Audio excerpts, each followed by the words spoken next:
Okay, hello, this is Thomas Daffern again, giving my weekly Fasting Sunday talk. This is becoming a regular feature until Brexit is stopped, reversed, or at least some part of the UK has come back into the European Union, and then I might feel I've done enough. And you've probably met my cat here. This is called Bishy, named after Shelley, the poet who inspired me when I was a wee lad to take up the study of wisdom and try and express it in poetry, which I've been trying to do ever since. So look, happy Sunday, if that's the right word. I think in the midst of chaos we have to keep eudaimonia going, which means happiness in Greek.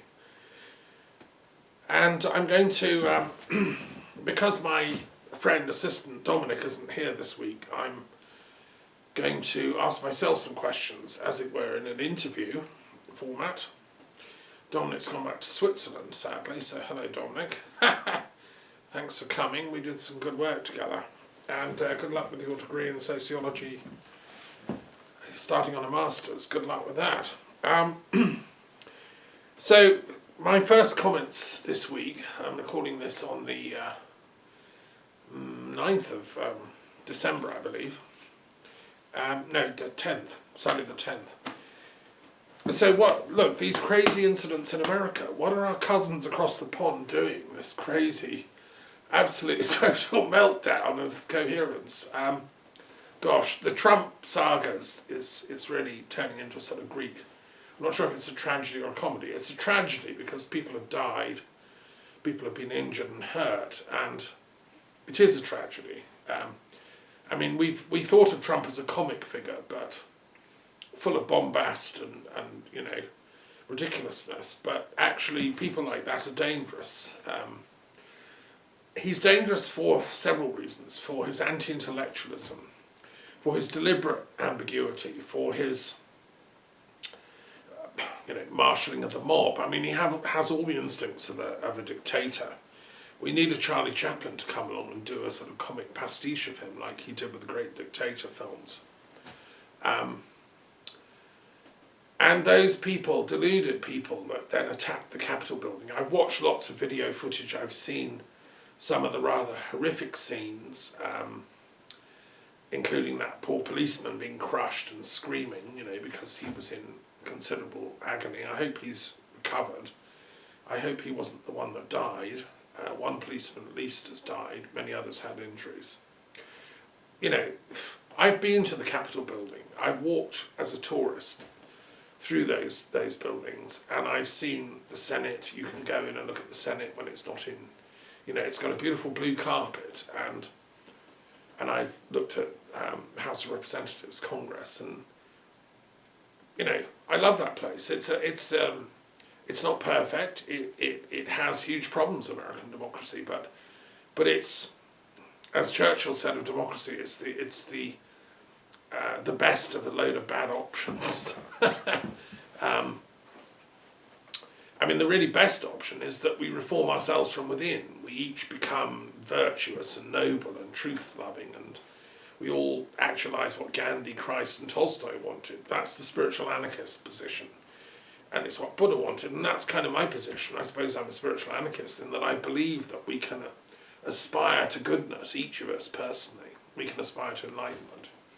If we do that, we need less and less government. That's the Taoist position. It's it's the philosophical position. We should strive to become philosopher kings, all of us. Unfortunately, if we can't do that, and it looks like there's a few of us can't quite get there, then we're going to still need governments around. But we need light touch governments and those that foster virtue in the citizens. Now, unfortunately, Trump, you see, is not, and his ilk. I mean, there are other dictator types around the planet. They don't have that. They use the rhetoric of freedom to in fact increasingly impinge on people's rights.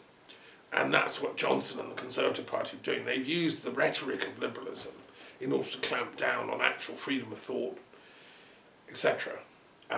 So it's a false liberalism that they promote. So why did it come to that? I mean, I'm giving just a brief analysis of my position as a historian of politics and philosophy.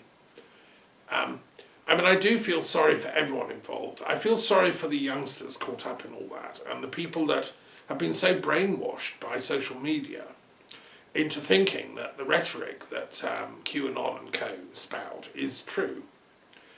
I mean, it's been very far-reaching. The idea that there is an international cabal of paedophiles running the world, liberals, all of them.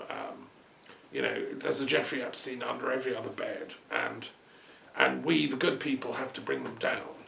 And only Trump is in on this act. We have to support him, therefore. Well, that's a very heady cocktail of beliefs, but that seems to be what the people that attacked the Capitol believed. I mean, I've watched interviews with the shaman from Arkansas and others, and that's what they're all spouting. So it's time to take that thing seriously. I've been speaking out about this ever since, look back on my videos. I've been talking about this for a long time and flagging up a warning signal. It's an irrational belief. Now, the fact that I know people that espouse that belief just saddens me deeply, and it shows the incredible reach of the internet, social media, to spread these kind of things. Now, like all conspiracy type theories, I don't really like to use that term, but it's a shorthand. It's based, no doubt, on a grain of truth, and this is the problem, that no doubt there are paedophiles, there are elite, rich, wealthy people that can afford scandalous, immoral sexual behaviour and do so. And that's no doubt true, and there probably are in all societies. There were in imperial China, and there were in communist China. Mao used to sleep with all kinds of Communist Party women, a different one every night. I mean, that was the deal. Stalin, pretty much the same. The rich and the powerful have always had weird, sexual greed, actually, is what that's about. I'm not sure, I don't think it's any worse under modern liberal capitalism than any other regime. I think it's probably a bit better, because when you're Mao and so on, you can force people. But no, anyway, so no doubt there is some truth to this, and therefore it sort of fans the flames of our revulsion in the collective unconscious, and so we all want to bring these people down. The thing is, one has to stop and look at this rationally, and that's what I think those mobsters, pouring up to the Capitol should have done. It's what Trump should have done years ago, and it's what the American Commentariat should have been doing, which is actually analysing this problem. Yes, there are paedophiles, that's a fact.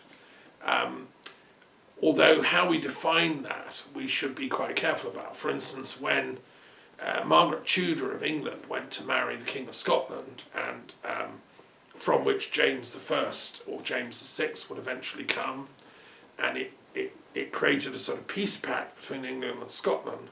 She was 13 years of age, and she was a young princess, and she married the King of Scotland in a ceremony, at the age of 13.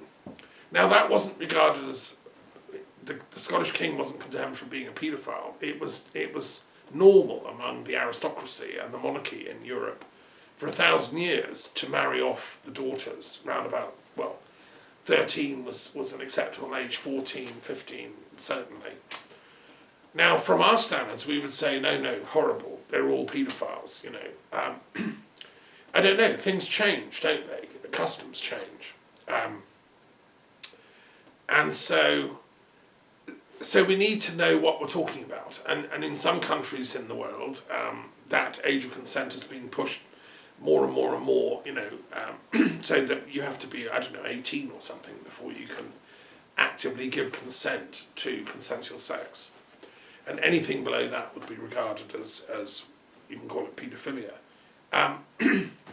So let's be aware these are cultural shifting boundaries, and instead of having a sort of blunt, one size fits all moral acts of condemnation, we should be sensitive to that.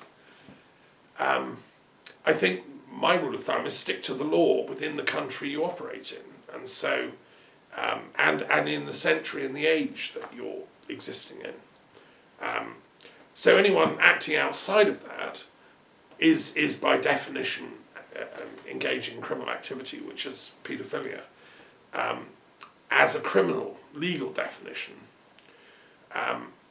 So obviously they should be stopped. Any kind of international trafficking in youngsters for these ends should be investigated and stopped. You see, if I'd have been Trump, or if I'd have been an American president and confronted by this sort of propaganda theory, my response would be to set up an international commission of inquiry into it and find out the numbers, find out what's going on. I mean, there's always been sexual tourism, this kind of thing. Well, has it suddenly skyrocketed? I doubt that very much, especially in these COVID days. But obviously, all sexual trafficking, all underage sexual trafficking, especially, should be absolutely clamped down on and outlawed. The theory that the elites are not doing it because they're engaging in it, I find hard to swallow. But that's what the mob are saying. That's what is being said on the QAnon websites. I find it very difficult, but I'm a philosopher. I have to suspend judgment. And, give me some hard, concrete evidence. I've seen some of the QAnon videos, and they sort of allege Justin Trudeau, my Prime Minister in Canada, is one of these, desperate paedophile types, and all his cronies. Well, I find that scurrilous falsity and defamation. And I do find it very interesting that all these QAnon videos, they only target the liberals, people like Trudeau. They never target the Trumps, the conservatives. They never talk about Netanyahu. They never talk about the right wing engaging in this. And that makes me think that this is probably a canard created in some right wing circles to then defame and damage the left. Well, not even the left, the liberal and the left. So where would that be? Well, there are right-wing revisionist activists around the planet in various countries and cultures who really, really want to destroy liberal democracy, and have done for a long time. You have some extremist Muslims who hate the West, and who created things like the Muslim Brotherhood and ultimately the extreme sort of Islamist fighters that have been around for a long time. You also got some extremist Jewish communities popping up in various sort of extreme elements within, I hate to use the word Judaism, but they claim to be Jewish, right? And they're very, very scathing about liberalism and democracy, which is ironic given that Israel itself prides herself on being a democracy and having a liberal constitution and so on. Although it doesn't have a written constitution, by the way, it needs one, as does the UK. But so there are voices in Israel that will condemn the West and all its liberal and democratic values in the name of a sort of totalitarian theocracy. If you take the view literally that God alone is in charge of history and should be controlling everything, then liberalism and democracy are heresies, because only God has the right to dictate. And how do we know what God wants? Well, it's because it's revealed to the prophets, and now it's in the hands of this or that sect or covenant group, which is fulfilling that covenant. You also have certain Christian groups, extremist Christian groups, that take the same view, that hate liberalism, hate democracy, and they seem to be feeding some of this right-wing, conservative, pseudo-evangelical rhetoric in America. And I think some of the mob that marched on the Capitol are from that variety of people. They had, ostensibly Christian symbols, because they've been brainwashed into this kind of right-wing Christianity that thinks that Christ is a sort of revenge Messiah who's coming soon to attack everyone that isn't on his team, which is about as far away from the Christ that I believe in, as a liberal Anglican theologian, as you can possibly get. It's a sort of fascist Christ who's going to be a wielder of blood and thunder and death and destruction, and is going to condemn, everyone that isn't on that specific, narrowly defined team. I think that's the theology behind the Christian fundamentalist types who were doing that capital invasion, and it's married up to a sort of white racist ideology that argues that, well, the whites are the last chosen remnants of the true Christians. The others are all swamping them, the blacks, the Muslims, some are anti-Semites, so they would say the Jews are swamping them. Everyone's in power apart from these little white Christian groups who are the last remnant. And this idea has been around a long time. People have written novels about this. It's a movement, and it's been ever since the end of the Confederacy, because I think the Confederacy in American political theory had that sort of view. They were the last redoubt of civilized Christian values, and the Union was a horrible capitalist engine of industrial progress coming to destroy the beautiful plantation culture. That romantic imagery has been in the Confederate and post-Confederate nostalgia ever since, and it was there in things like the movie The Birth of the Nation, and it was there in this sort of white racist nostalgia, which ultimately turned to violence in the forming of the Ku Klux Klan, and in the forming of the National Rifle Association, which was formed just when the Klan was made illegal at a certain point. And the inference is that there was a lot of shift from the Ku Klux Klan to the National Rifle Association. So this is the history of the American right, and it's sort of nostalgia for white racism, when the whites were the rulers of the world and people just accepted their place. Those days are gone.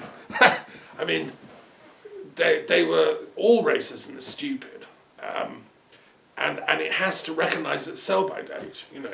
I mean, if any people contributes to the good of humanity as a whole, it will be judged accordingly. Every culture, every people on earth have done wonderful things. The Chinese, the Japanese, the British, the Americans, the Hispanics, the Spanish people, the Jewish people. Every nation has a wonderful history, but they also we all have a tendency to say, no, but we're the best people. And then that leads to a hatred of the other, and it can lead to an active enslavement of the other. And that's the tragedy of history that one has to study. I've had to study as a historian.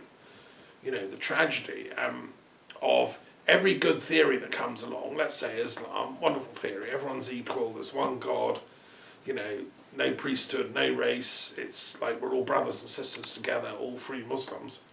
But actually, it develops a political ideology of, Arabs first, and it develops a political ideology of, misogyny, men first, even though Muhammad abolished all that. And it develops a sort of a form of war capitalism. Our raiding parties are justified, yours aren't. Our army is holy, doing holy wars, and yours isn't. And it sets off a 1500 year of war capitalism era, which is still with us. We have the Saudi empire of militarism allied with the British empire of militarism, allied with the American, and that's fine, war business as usual. The poor people of Yemen, who are on a Shia path, the Shias tried to stand up to this war capitalism by saying, no, hang on, Islam's supposed to be a spiritual thing. Ali was the custodian of that. his child Hussein, who died at Kaaba, he was a custodian, and then their descendants have survived, and they became the imams, and they've passed down the secret meaning of what Islam actually is all these years.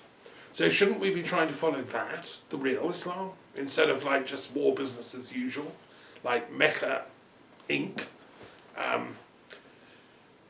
Well, I would have thought those Shias are actually onto something, and you know, if you actually study the teachings of the Imams, the 12 Imams of Shiism, as I've done, and you read Jafar as-Sadiq and all the others, they're amazingly sophisticated thinkers. You know, they make Trump look like a sort of, someone that deserves to be impeached, is what I can say.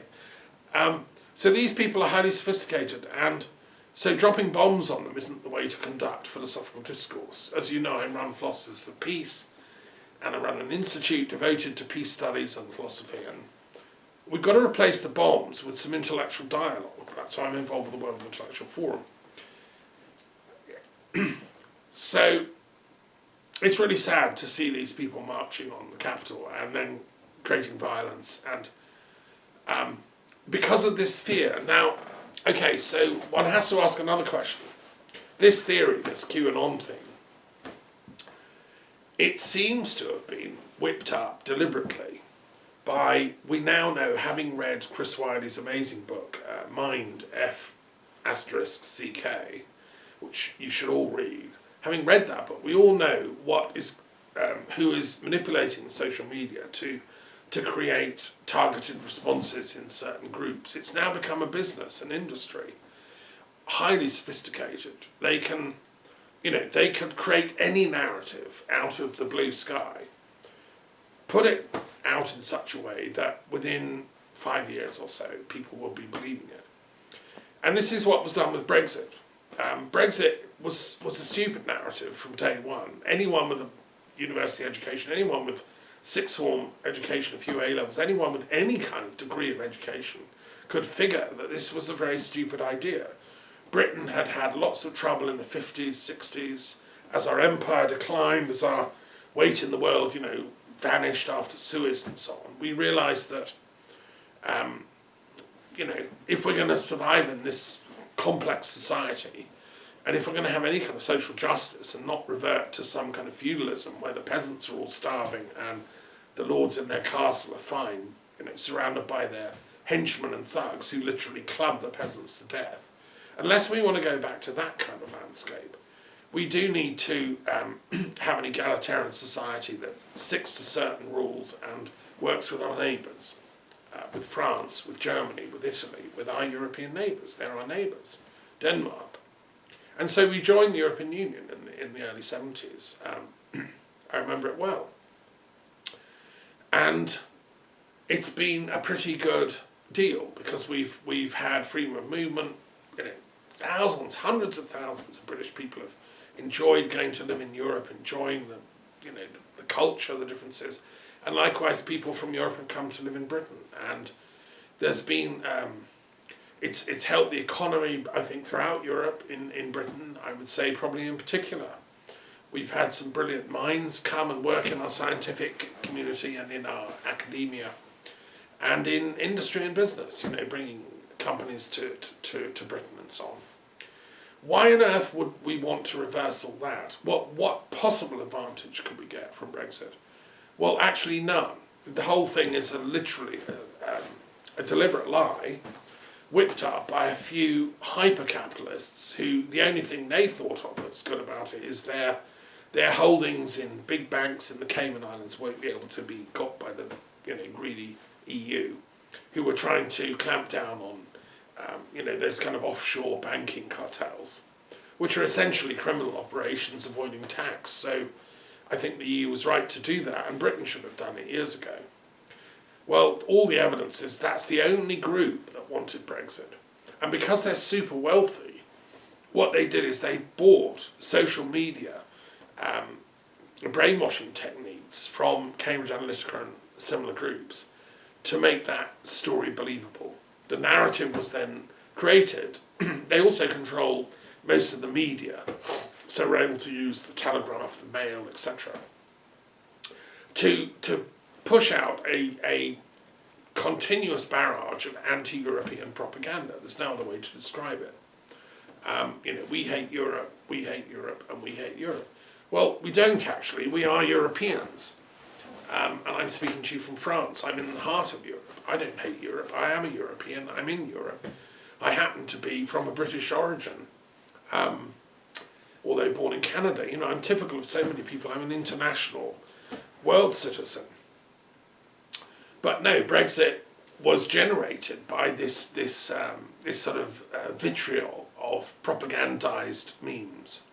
And again, a lot of people fell for it in my country. Now you see, I make the link between Brexit, what was done there, and the March on the Capital. They are actually coming from the same stable. And you don't have to be a genius in the history of political science to work out the connections. Brexit was a slow motion march, a populist march, engineered by elites, financial elites, who enabled and facilitated it. An assault on democracy, an assault on common sense, and an assault on truth, engineered by false memes that are put out through the social media. Now that's true of Brexit. It's also exactly true of the attack on the Capitol, just a couple of days ago.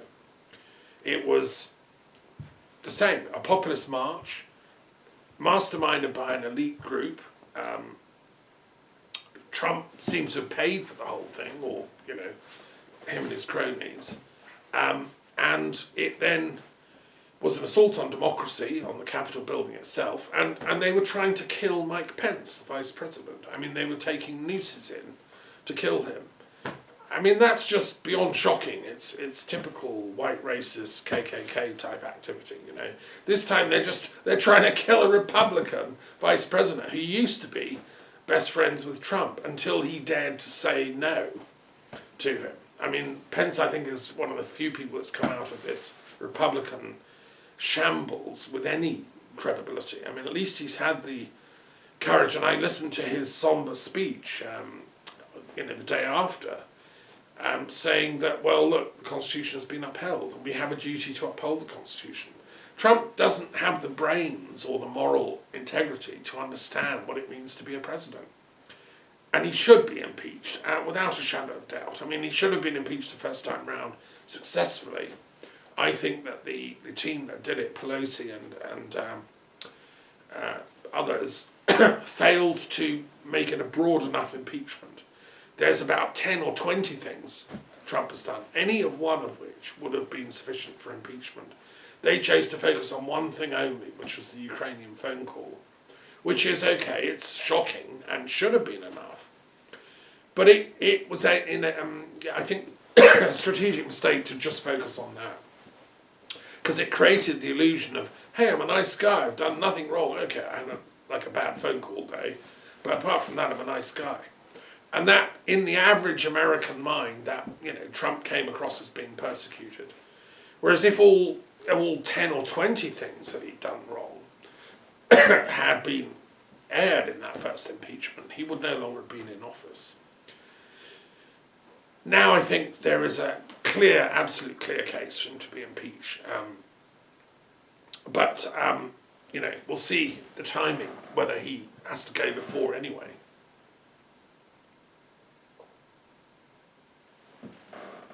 So anyway, that's what I want to say first, is my commiserations to the people that were caught up in this nightmare. I noted that one of the protesters has subsequently apologised publicly to the American people, saying, I did it because I thought it was right. I now realise it was wrong, and I'm sorry. Well, that's the right attitude. More people should do that. It was the wrong thing. I'm not saying there isn't a place for protest. I'm not saying that, marches, peace marches, etc., they're valid, but not using violence, not attacking property, not, not in that way. Okay, so let's move on. I want to say, the next point I want to raise is, where are we with COVID? Because it's a nightmare. It's getting ridiculous and out of hand, isn't it? Because I know in Britain, where most of my family and friends live, It's really, really, I think it's now the highest increase of cases in the whole world. People are, the hospital system in the southeast is under attack. It can't cope, and more and more people are getting it, and it's a particularly lethal sort of variety they're getting. And a member of my own immediate family is now in danger because she lives on a houseboat in Essex, and one of the people on the boat has got it. So, yeah, and I know other people who've had it. So this is a serious problem in America likewise, and in many other countries, apart from in New Zealand, which is now COVID-free, and they dealt with it the right way. Okay, they have a smaller population, but they have dealt with this. They also have a Labour government that seems to care about the people, and a Prime Minister that is genuinely intelligent. So that's the difference. The Trump, administration is the least intelligent I've ever seen in power in Britain. I think that's deliberate. I just want to explain that the real powers behind the throne, the real powers behind war capitalism, as I call it now, behind the American-British imperialist let's bomb them and talk later kind of approach to politics, are the war makers, the economists, the financiers, the bankers, the insurance people, the people that hold the capital. And I'm talking the billions and billions of capital. A lot of it's offshore. Those are the people that created Brexit, and they're the people that create wars. They created World War I and World War II mainly as a profit thing. I'm not going to, to explain all that in enormous detail would take a lot of time. But the evidence is that World War I was exacerbated into a world war by London financial interests who wanted to turn a localized conflict in the Balkans into a worldwide or European-wide conflagration. This is what two very intelligent and articulate Scottish historians have discovered through doing painstaking research in the archives. And it seems to me to be at least a valid hypothesis. As a historian, I deal with hypotheses, right? Same in my reading of the events of 9/11. I've written the only historical study of 9/11. As a hypothesis former, I've got 16 possible explanations for 9/11, one of which is the official Bush narrative that it was 19 al-Qaeda operatives run by Osama bin Laden. Okay, that's one hypothesis. I have to weigh and look at all the hypotheses, and I've done so in the book. And we're not in a position yet as a historical community to say which one is true. A number of people have argued this or that causality. I say let's suspend judgment, and I've created an international historical commission for it, for 9/11. It's the first time anyone's done this. I don't know where everyone is. When I trained as a historian, there were loads of historians about doing interesting stuff. Where have they all gone? It was the most important event in my recent historical life experience, and yet nobody's studying it. How bizarre. Anyway, I've set it up, and we'll continue to do it until we get the actual historical truth. And that's my position on COVID, you see. I suspend judgment on its cause. I still think the cause is incredibly important. We deserve to know what it is that's killing us. If you suddenly came down with a mysterious disease, you're whipped off to hospital.